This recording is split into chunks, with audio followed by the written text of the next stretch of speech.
नमस्कार, मैं हूं आपके साथ श्वेता झा। स्वागत है आपका न्यूज पथ में। राह जिंदगी की हो या खबरों की, उसमें कई मोड़ होते हैं, कई रफ्तार होती है, कई पड़ाव होते हैं। देश और दुनिया से जुड़ी खबरों के साथ आपको लिए चलेंगे न्यूज पथ पर, लेकिन उससे पहले आपको बता दें कि हॉर्नों की तीस में आज बात होगी सॉफ्टवेयर इंजीनियर अतुल सुभाष के सुसाइड केस की, जिसने पूरे देश को झकझोर दिया है। दहेज कानून से लेकर न्याय व्यवस्था पर सवाल उठ रहे हैं। सियासी ढाबा में करेंगे संसद के शीत सत्र में जारी हंगामे की चर्चा। राज्यसभा में जगदीप धनखड़ के खिलाफ अविश्वास प्रस्ताव पर सरकार और विपक्ष में बढ़ा घमासान। तो सोशल अड्डा में करेंगे दहेज और घरेलू हिंसा कानून के बढ़ते दुरुपयोग पर मंथन। सुप्रीम कोर्ट ने इस मुद्दे पर फिर जताई है चिंता। और प्रगति मार्ग में कराएंगे देश की पहली एआई मॉम काव्या मेहरा से मुलाकात। आइए शुरू करते हैं न्यूज पथ पर सफर, और सबसे पहले आपको दिखाते हैं ऐसी तस्वीरें जिनका जिक्र सरे रहा है। ये तस्वीरें सुर्खियों में भी है और सोशल मीडिया पर भी है। इनसे आपका बाखबर होना बेहद जरूरी है, क्योंकि चौराहे पर इन्हीं की चर्चा है, और चर्चा गीता पाठ के वर्ल्ड रिकॉर्ड की भी है।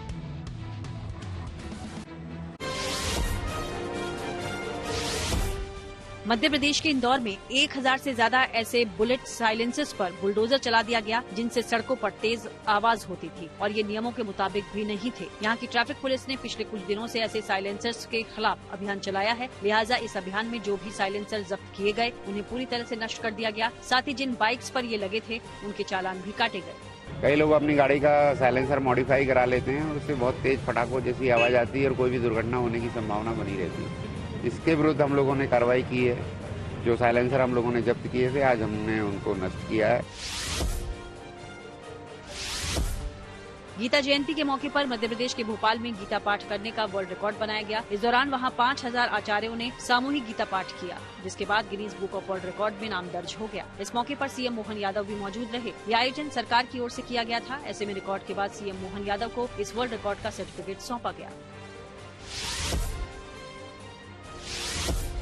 गुजरात के अहमदाबाद में पाकिस्तान के 55 नागरिक अब भारतीय बन गए। उन्हें सीएए के तहत भारतीय नागरिकता का प्रमाण पत्र मिला। इन सभी को राज्य के गृह राज्य मंत्री हर्ष संघवी ने ये पत्र सौंपे। यहाँ साल 2017 से मार्च 2024 तक 1222 पाकिस्तानी नागरिकों को भारतीय नागरिकता का प्रमाण पत्र दिया जा चुका है। इनमें एक डॉक्टर हिशा भी हैं, जिनका जन्म साल 1998 में पाकिस्तान में हुआ था, लेकिन फिर वो अपने परिवार के साथ 2013 में भारत आ गई थी। इसके बाद हिशा ने राजस्थान के अजमेर में मेडिकल कॉलेज से पढ़ाई की और डॉक्टर बनी। हिशा ने भारत की नागरिकता मिलने पर खुशी जताई। दिल्ली के फोर्टिस एस्कॉर्ट अस्पताल में next generation surgical robot launch किया गया। इसका उद्घाटन पूर्व केंद्रीय मंत्री स्मृति ईरानी ने किया। दावा है कि इस रोबोट की मदद से गंभीर बीमारियों की सर्जरी करने में आसानी होगी। मरीज को सर्जरी के दौरान दर्द कम होगा और खून की भी जरूरत कम पड़ेगी। नागालैंड के कोहिमा में हॉर्नबिल फेस्टिवल ने सुर्खियां बटोरी। दरअसल वहां रंगारंग कार्यक्रम पेश किए गए, जिसमें स्थानीय संस्कृति की झलक भी पेश की गई। इस फेस्टिवल के आखिरी दिन भी बड़ी संख्या में लोग शामिल हुए। जिंदगी का सफर सुहाना हो, इसके लिए सावधान रहना जरूरी है। रोजमर्रा की आपाधापी में कुछ देर बैठकर सोचना समझना भी जरूरी है कि आपके आसपास क्या हो रहा है, और जो कुछ हो रहा है उससे हमारी जिंदगी, हमारा परिवार कैसे प्रभावित हो सकता है। इसलिए हॉर्न बजाकर बाखबर करने वाली खबर जरूरी होती है। और आज की ये खबर हम सब की जिंदगी से जुड़ी। बेंगलुरु में एक 34 साल के एआई इंजीनियर अतुल सुभाष के सुसाइड ने पूरे देश को झकझोर दिया। लेकिन आत्महत्या जैसा बड़ा कदम उठाने से पहले अतुल ने एक वीडियो बनाया, और इस वीडियो में न सिर्फ अपनी मौत के असली गुनहगारों को बेनकाब किया, बल्कि न्याय व्यवस्था से लेकर सिस्टम को भी कटघरे में खड़ा कर दिया। सुसाइड से पहले बनाए गए इस वीडियो ने सभी को सोचने पर मजबूर कर दिया कि टूटे रिश्तों से, शोषण का दर्द और कानून और कोर्ट की बेरुखी ने अतुल सुभाष को किस हद तक तोड़ दिया होगा कि उन्होंने खुदकुशी कर ली।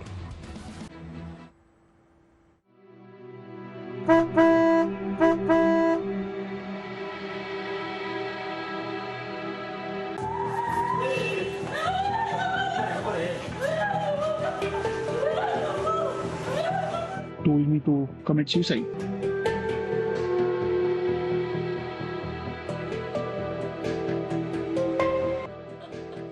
Oh, sorry.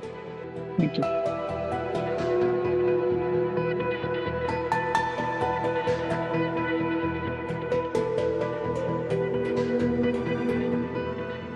एक नौजवान जिसके ढेरों सपने थे, एक पिता जिसके सैकड़ों अरमान थे, हमसे 10 बजे तक बात किया है, पहले तक कुछ नहीं बताया।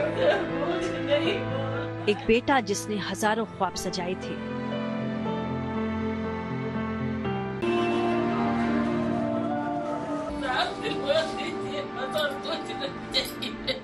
तो मेरा मानना है कि मुझे खुद को ही खत्म कर लेना बेस्ट है मेरे लिए, क्योंकि जो मैं पैसे कमा रहा हूँ उसी से मैं अपने दुश्मन को बलवान बना रहा हूँ। वही पैसे मुझे ही बर्बाद करने के लिए यूज हो रहे हैं और ये साइकिल बढ़ता ही रहेगा, है ना। मेरे ही टैक्सेस के पैसे से ये कोर्ट, ये पुलिस सिस्टम मुझे और मेरी फैमिली को और बाकी लोगों को भी हैरास करेगा जो अच्छे लोग हैं। तो जो सप्लाई है वैल्यू का, उसी को खत्म कर देना चाहिए। और anyway gave me a suggestion क्या they told me to commit suicide. ये कदम उठाने से पहले अतुल सुभाष ने लगभग 80 मिनट का एक वीडियो बनाया, जिसमें उन्होंने अपनी सुसाइड की वजह से लेकर गुनहगारों और तमाम वजहों के बारे में विस्तार से बताया। हेलो वर्ल्ड, मेरा नाम अतुल सुभाष है। मैं तकरीबन 34 साल का हूँ, बैंगलोर में रहता हूँ। आज मैं सुसाइड कमिट करने जा रहा हूँ। इसका कारण 5 लोग हैं। पहला, प्रिंसिपल फैमिली कोर्ट जज जौनपुर नीता कौशिक। दूसरा, मेरी पत्नी निकिता सिंघानिया, जो कि एक्सेंचर कंपनी में काम करती है दिल्ली में। तीसरा, मेरी मदर इन लॉ निशा सिंघानिया, जो कि जौनपुर में रहती हैं।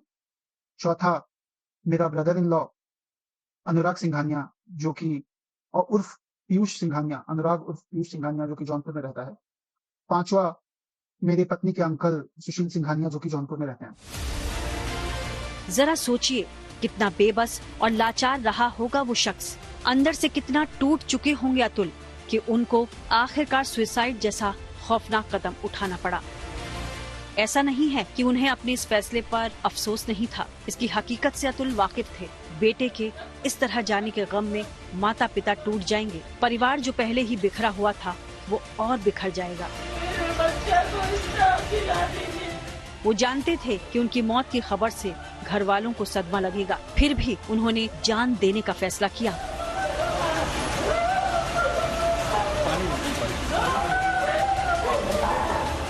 मैं अपने माँ बाप भाई से अलग से उनसे बात करूंगा लिख कर। हो सके तो माफ करना, जिस उम्र में मुझे अपने मम्मी पापा का सहारा बनना था, उस उम्र में उन्हें हमेशा के लिए दुख देके जा रहा हूँ ऐसा, तो सॉरी। बिहार के समस्तीपुर के रहने वाले अतुल सुभाष बेंगलुरु में ही जॉब करते थे। 9 दिसंबर को उनका मेल और मैसेज घर वालों को मिला और हर कोई गम के सागर में डूब गया। परिवार में जैसे गम की लहर दौड़ गई।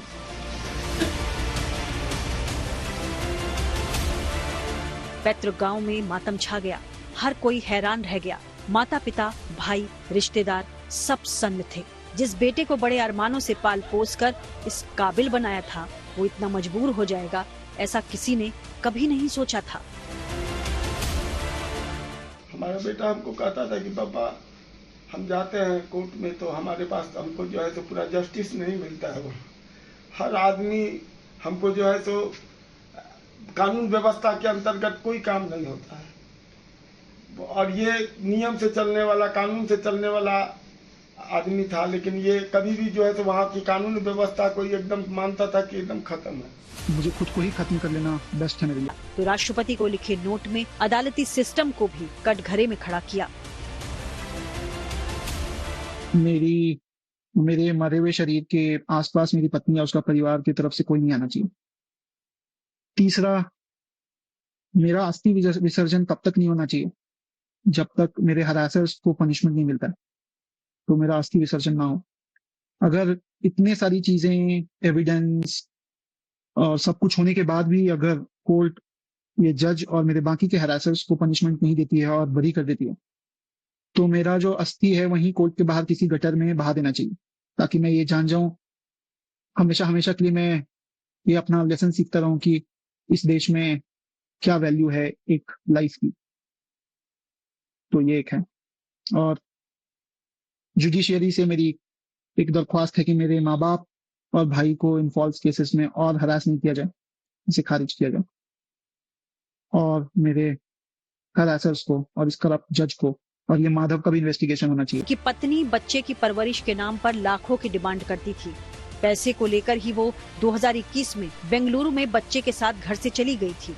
तब से अपने घर वालों के साथ मिलकर लगातार पैसे के लिए दबाव बना रही थी। निकिता जौनपुर की रहने वाली हैं, वहीं उसने अतुल पर कई केस किए थे। अदालत में पेशी के लिए अतुल को बार बार बेंगलुरु से जौनपुर भी जाना पड़ता था, लेकिन हालात ऐसे हो गए कि समाज और सिस्टम के आगे लाचार होकर अतुल ने खुदकुशी कर ली। अतुल की तड़प अपने बच्चे को लेकर भी थी। उन्हें दुख था कि अपने ही बच्चे से मिलने नहीं दिया गया। अपने बेटे के लिए अतुल एक गिफ्ट भी छोड़ गए हैं। उनका बेटा ये गिफ्ट 18 साल का हो जाने पर यानी 2038 में ही खोल पाएगा। अतुल ने अपनी अंतिम इच्छा भी वीडियो के जरिए साझा की है। मेरी कुछ आखिरी इच्छाएं जो हैं ये हैं, ज्यादा मुझे उम्मीद तो नहीं है, लेकिन अभी भी मैं अपनी वाइफ को बोलूंगा कि उसमें तो कोई वैल्यू नहीं है, मेरी वाइफ में खुद। तो मेरे बच्चे को क्या ही बड़ा करेगी वैल्यू के साथ। मेरे पेरेंट्स को मेरा बच्चा दे रहे, वो उसको बेटर वैल्यू के साथ बड़ा करेंगे। और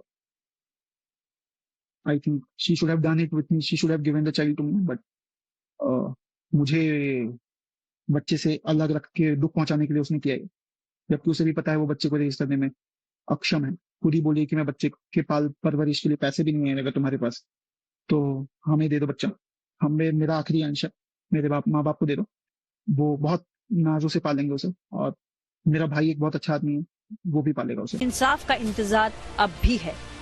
अतुल ने अपने वीडियो में अपने परिवार को इस केस से जुड़ी कुछ हिदायतें भी दी हैं।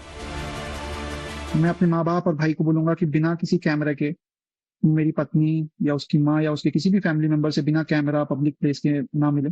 आपका रेप केस भी लगाया जा सकता है, कोई भी केस लगाया जा सकता है, तो बहुत ध्यान से अगर किसी भी बात के लिए मिले तो पब्लिक प्लेस पे मिले। बाकी और औरतें होनी चाहिए हमारी तरफ से जो टेस्टिफाई कर सके कि कुछ गलत नहीं हुआ है, कैमरा होना चाहिए, तभी मिले।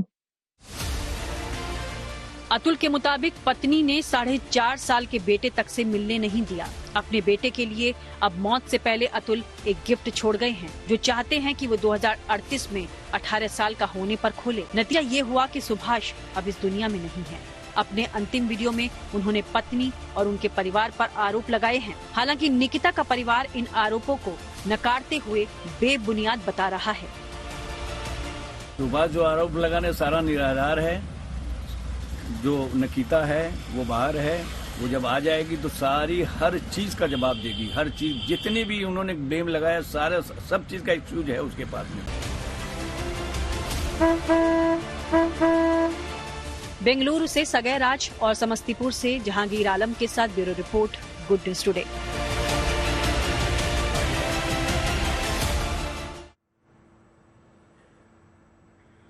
और न्यूज पथ के सफर में अब सोशल अड्डा का रुख करते हैं, जहां आज बात होगी दहेज उत्पीड़न से जुड़े कानून की, जिसको लेकर सुप्रीम कोर्ट ने चिंता जताई है। संयोग है कि अभी बेंगलुरु में इंजीनियर अतुल सुभाष की खुदकुशी के बाद ये मुद्दा काफी गरमाया हुआ है। पूरे देश में इस मुद्दे पर चर्चा हो रही है। जानकारी के मुताबिक अतुल सुभाष के खिलाफ उनकी पत्नी ने दहेज उत्पीड़न और हत्या समेत 9 केस दर्ज करवा रखे हैं। मंगलवार को सुभाष ने खुदकुशी से पहले खुद को बेगुनाह बताते हुए 24 पन्ने का सुसाइड नोट छोड़ा और 80 मिनट के रिकॉर्डेड वीडियो संदेश में पत्नी और न्याय व्यवस्था के अत्याचारों को बयां किया। मंगलवार को ही सुप्रीम कोर्ट ने कहा कि दहेज उत्पीड़न के मामलों में अदालतों को कानून का दुरुपयोग रोकने के लिए सावधानी बरतनी चाहिए। पति के सगे संबंधियों को फंसाने के मामलों को देखते हुए निर्दोष परिवार के सदस्यों को अनावश्यक परेशानी से बचाना चाहिए। कोर्ट ने ये टिप्पणी तेलंगाना हाईकोर्ट के उस आदेश को खारिज करते हुए की, जिसमें एक महिला की तरफ से अपने पति, उसके माता पिता और परिवार के अन्य सदस्यों के खिलाफ दर्ज दहेज उत्पीड़न के मामले को खारिज करने से इनकार कर दिया गया था। बेंच ने कहा कि हाल के वर्षों में वैवाहिक विवादों में काफी बढ़ोतरी हुई है। ऐसे में दहेज और घरेलू हिंसा कानून की धारा 498 पत्नी के खिलाफ पति या रिश्तेदार की क्रूरता जैसे प्रावधानों का दुरुपयोग करने की प्रवृत्ति भी बढ़ रही है। कोर्ट ने कहा है कि कानून में धारा 498A को शामिल करने का उद्देश्य मुख्य रूप से दहेज के रूप में किसी संपत्ति की अवैध मांग के कारण ससुराल में क्रूरता का शिकार होने वाली महिलाओं की सुरक्षा करना है।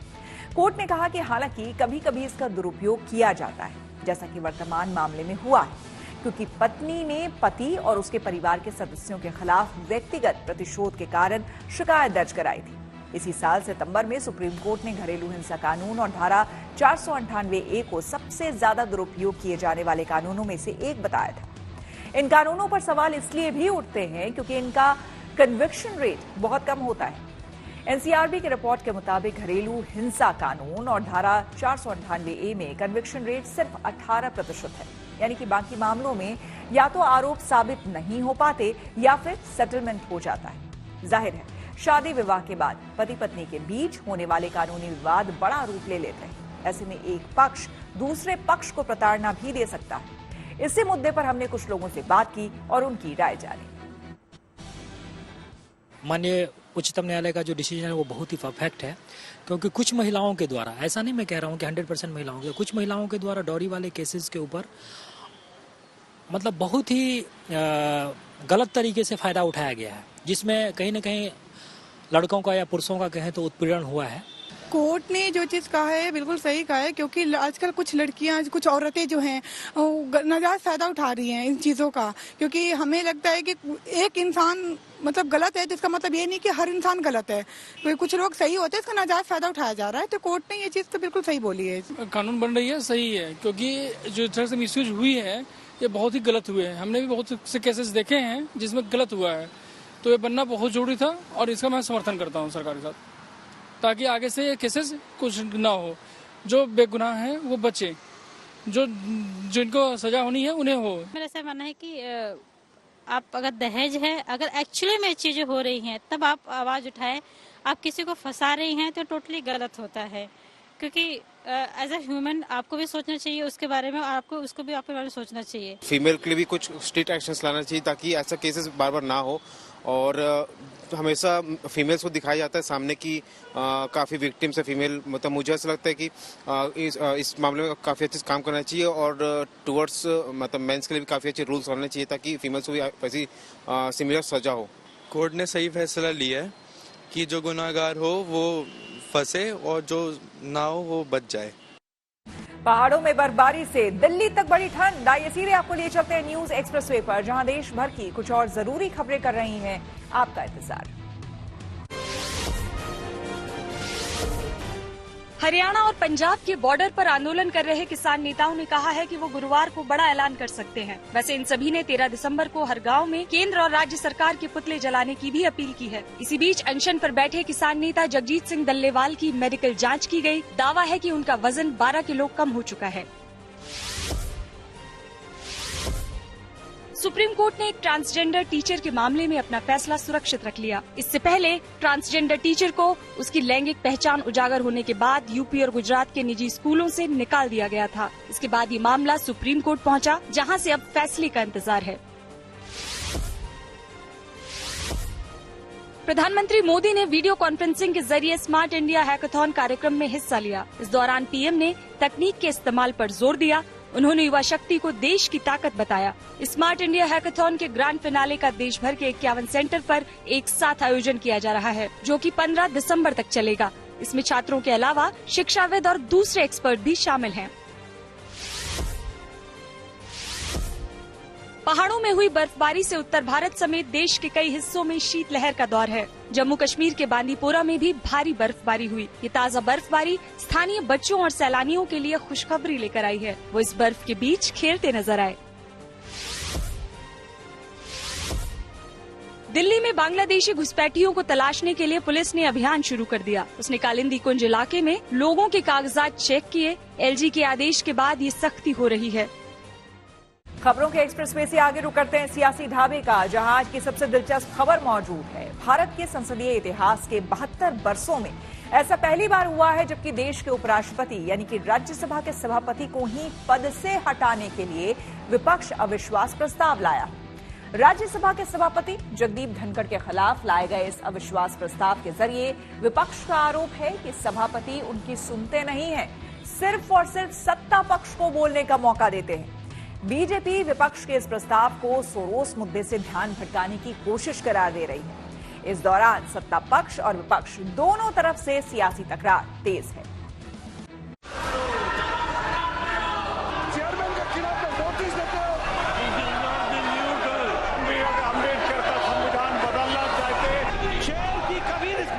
की है, चाहे हाउस के अंदर हो चाहे हाउस के बाहर हो।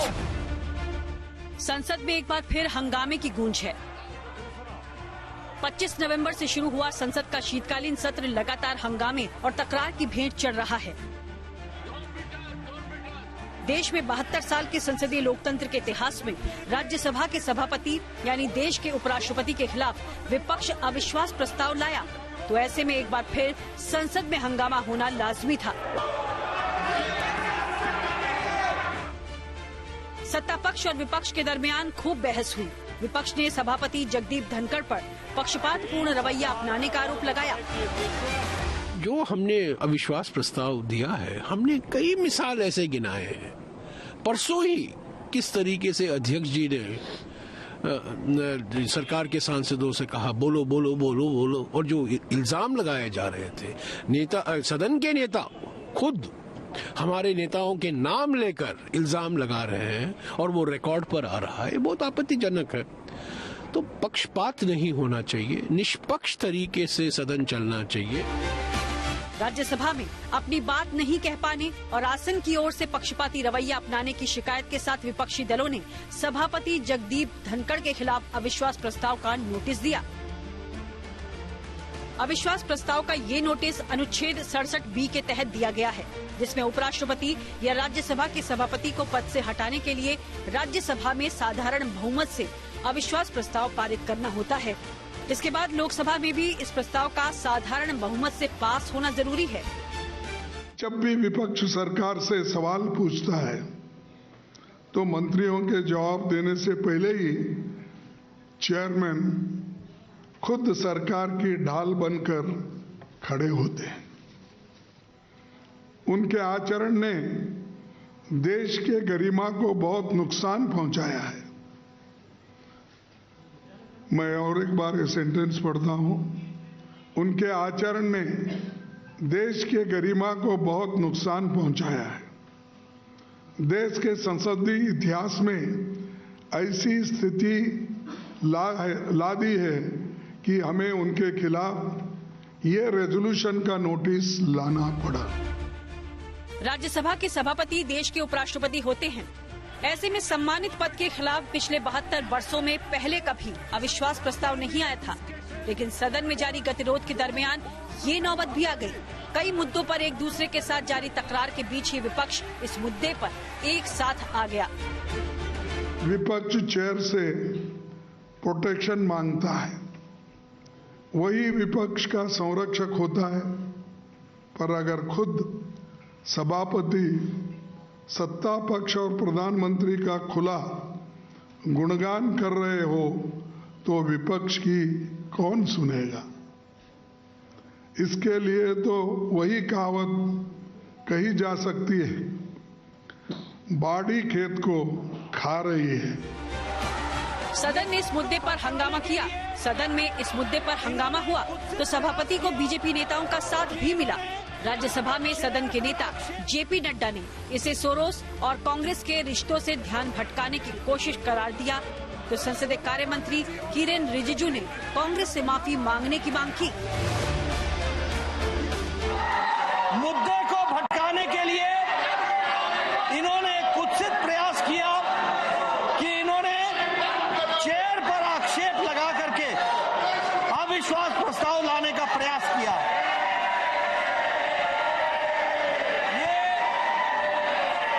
मुद्दे को भटकाने का कुत्सित प्रयास है। सब यूनिटी खड़ा करना चाहिए। आप भारत विरोधियों के साथ खड़ा रहते हो, आप भारत को नुकसान पहुंचाने वाले के साथ में खड़ा रहते हो और फिर आप चेयरमैन के खिलाफ में नोटिस देते हो। ऐसा चेयरमैन मिलना मुश्किल है। हमारा आदरणीय जगदीप धनखड़ जी एक ऐसा नेता है जो इस पद में रह करके भी और इस पद के बाहर भी हमेशा किसानों के लिए बात किया है, हमेशा गरीब तबकों के लिए बात किया है। विपक्ष के अविश्वास प्रस्ताव के बीच उपराष्ट्रपति और राज्यसभा के सभापति जगदीप धनखड़ ने सोशल मीडिया प्लेटफॉर्म पर लिखा, कुछ ऐसी ताकतें हैं देश में और बाहर जो भारत की प्रगति को पचा नहीं पा रही हैं। देश को खंडित करने का, देश को विभाजित करने का, देश की संस्थाओं को अपमानित करने का सुनियोजित तरीके से एक कृत्य हो रहा है।